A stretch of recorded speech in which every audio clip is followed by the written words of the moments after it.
নমস্কার। পশ্চিমবঙ্গে 2024-এর লোকসভা ভোটের ফলাফল অনুযায়ী এবার তৃণমূল আসন জিতেছে 29টি। গতবারের থেকে তৃণমূলের আসন বেড়েছে 7টি। অন্যদিকে বিজেপি আসন জিতেছে 12টি।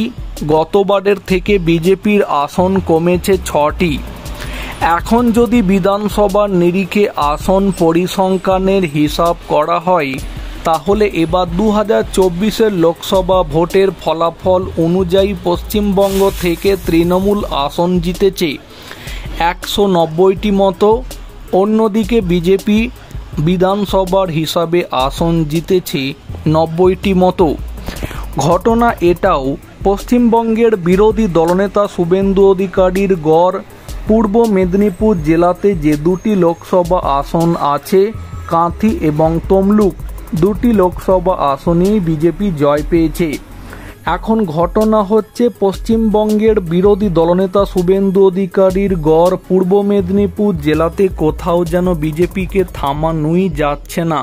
লোকসভা ভোটের ফলাফল অনুযায়ী পূর্ব মেদিনীপুর জেলাতে দুটি লোকসভা আসনে জেতার পরে এখন আবারও ফের পূর্ব মেদিনীপুর জেলা থেকে বিজেপি জয় পেল।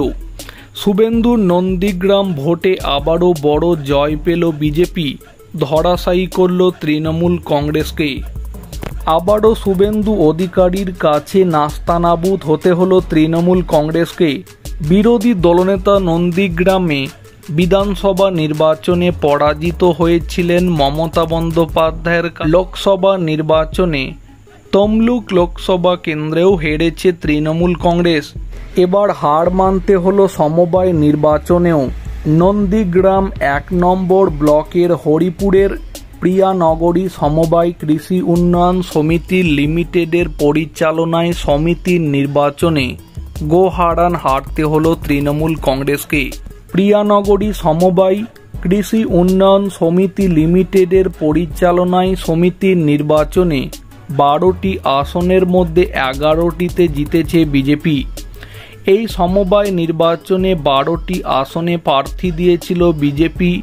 তৃণমূল কংগ্রেস 10টি আসনে প্রার্থী দিয়েছিল আর বামেরা লড়েছিল 3টি আসনে।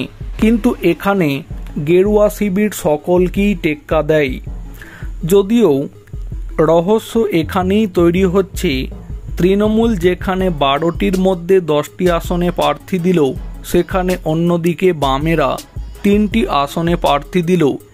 তাহলে কি এখানে কাকতালীয়ভাবে এই রহস্যটা তৈরি হয়েছে, তৃণমূল 10টি এবং অন্যদিকে বামেরা 3টি, নাকি এখানেও কোনো অদৃশ্য জোট সঙ্গী হিসাবেই বাম এবং তৃণমূল এই সমবায় নির্বাচনে লড়াই করেছে বলেই 10টি আসনে তৃণমূল এবং 3টি আসনে বামেরা প্রার্থী দিয়েছিল?